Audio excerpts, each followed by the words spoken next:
Good morning আমার প্রিয় বন্ধুরা, সবাই কেমন আছো? আশা করি যে যেখানে আছো ভালো আছো, সুস্থ আছো। আমিও বেশ ভালো আছি। আজকে আবার একটা নতুন ব্লগ নিয়ে হাজির হয়ে গেলাম তোমাদের কাছে। আশা করব প্রত্যেক দিনের মতো আমার আজকের ব্লগটা তোমাদের খুব ভালো লাগবে, তাই ভিডিওটা না টেনে টেনে সম্পূর্ণ দেখার অনুরোধ রইল। তো আজকের ব্লগটা আমি সকাল থেকে শুরু করেছি। মা দোকান থেকে পরোটার ঘুগনি কিনে এনেছে। তো আমাদের এখানে একটা পরোটা দোকান আছে, তো ওনার দোকানের ঘুগনিটা আরও সুন্দর খেতে। তো মাকে বলেছিলাম পরোটা ঘুগনি আনতে, তো এনেছে। তো আমি এখন সুন্দর করে খেয়ে নেব। তো যে সমস্ত বন্ধুরা ভিডিওটা দেখছো, একটা লাইক দিয়ে ভিডিওটা দেখা শুরু করো। তো অনেকে বন্ধুরা আছে ভিডিও দেখে আবার লাইক দিতে ভুলে যায়, সেই কারণে একটু বলে দিচ্ছি, তোমরা সবাই একটু ভিডিওটা লাইক দিয়ে ভিডিওটা কন্টিনিউ করো। তো যাই হোক বন্ধুরা, এখানে সুন্দর করে পরোটা আর ঘুগনিটা আমি বেড়ে নিয়েছি, নিয়ে তারপরে আমি খেয়ে নেব।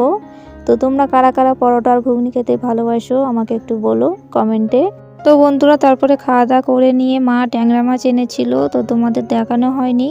তো মা বলছে মাছ কিনে এনেছি আর কি কিনা যায়। তো তারপর দেখলাম যে একটা ব্যাপারী এসেছে। তো দেখো এই যে এনার কাছে ফুলও আছে, ফুলের টব, তারপরে তোমার ধনিয়া পাতা, কলা, তারপরে অনেক রকম বিভিন্ন রকমের চারাও আছে। ওই যে দেখো চুবড়িতে ওখানে ঝাল চারা আছে, আরও বেগুন চারা আছে, মানে বিভিন্ন রকমের এনার কাছে চারা পাওয়া যায়।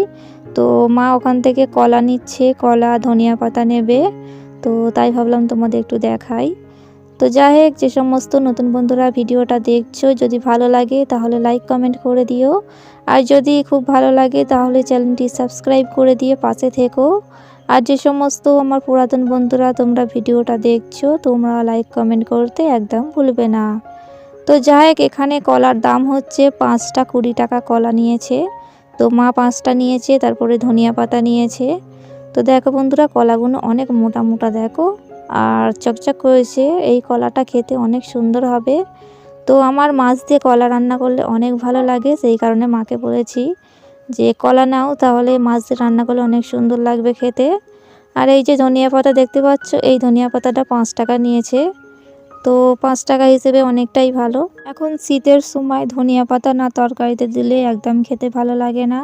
আর দেখবে ধনিয়া পাতাটা তরকারিতে দিলে তাহলে তরকারি টেস্ট আসে। তো সেই কারণে মাকে বলেছি ধনিয়া পাতাটা নাও। তো সেই কারণে মা নিয়েছি। আর দেখো ধনিয়া পাতাটা অনেকটা চকচক করেছে, তাই না? মানে একদম টাটকা গাছ থেকে তোলা। তো ওনাদের ওই ব্যাপারীটার যেগুলো যেগুলো ওনার কাছে মাল আছে, চারা আছে, যা যা মাল আছে সবটাই ওনাদের গাছের। তো আমাদের এখান থেকে একটু দূরে ওনাদের বাড়ি, আমরা জানি। তো যাই হোক বন্ধুরা, তারপরে দেখো এখানে আমি শুকটি মাছ ভর্তা করে নিয়েছিলাম। তো শুকটি মাছ ভর্তাটা কেমন হয়েছে কমেন্ট করে জানিও। আমি বেশি করে ঝাল দিয়ে পেঁয়াজ দিয়ে আর শুকটি মাছটা সুন্দর করে আমি ভর্তাটা করেছি লাল লাল করে। তো অনেক মজা হয়েছিল। তো দেখেই মনে হচ্ছে কতটা টেস্ট হয়েছে। তো তোমরা আমাকে কমেন্ট করে জানিও যে কেমন হয়েছে ভর্তাটা। আর কারা কারা তোমরা শুকটি মাছ ভর্তা খেতে ভালোবাসো আমাকে একটু বলো।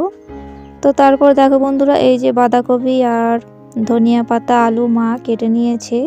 তো এটা রান্না হবে মাংস দিয়ে। তো বন্ধুরা তোমাদের একটা কথা বলি, 2-3 দিনের ভিডিও আমি একসাথে মানে যোগ করে আমি ভিডিওটা দিচ্ছি, কারণ 2-3 দিন আমি তো ভিডিও দিইনি। তো সেই কারণে একটু একটু তুলেছিলাম, তো যোগ করে আমি তোমাদের ভিডিওটা দিচ্ছি, তোমরা একটু কষ্ট করে দেখো।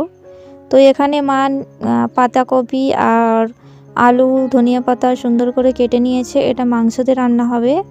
আর মাংস দিয়ে রান্না করলে অনেক সুন্দর খেতে লাগে। তো অনেকে আবার অনেক জায়গায় আছে বাঁধাকপি ফুলকপি মাংস দিয়ে রান্না করে না, কিন্তু আমাদের এখানে রান্না করে।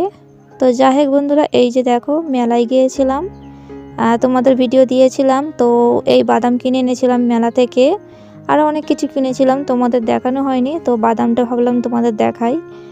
তো এই বাদামটা খেতে আমার অনেক ভালো লাগে। তো এটা ভিডিও করা ছিল, তাই ভাবলাম তোমাদের দেখিয়ে দিই। তো যাই হোক দেখো সুন্দর করে বাদামগুলো এখন আমি তোমাদের দেখিয়ে দিচ্ছি। তো তোমরা কারা কারা বাদাম খেতে ভালোবাসো সবটাই জানিও। তো তারপর দেখো বন্ধুরা, এই যে মাংস, এটা হচ্ছে মুরগির মাংস। আমি সুন্দর করে তেল তেল করে কষেছিলাম। তো কেমন লাগছে দেখো। আর এটা খেতে অনেকটাই সুন্দর হয়েছিল। তো আমার হাতের তরকারি এটা। তো যাই হোক বন্ধুরা, আমি ভিডিওটার শেষ পর্যায়ে চলে এসেছি। আমার আজকের ভিডিওটা কেমন লাগলো তোমরা কমেন্ট করে জানিও। তো যাই হোক বন্ধুরা, তোমরা সবাই ভালো থেকো, সুস্থ থেকো, সবাই নিজের খেয়াল রেখো। দেখা হবে আবার একটা নতুন কোনো ভিডিওতে। তো বন্ধুরা, তোমরা সবাই ভালো থেকো, সুস্থ থেকো। টাটা বন্ধুরা, সবাই ভালো থেকো।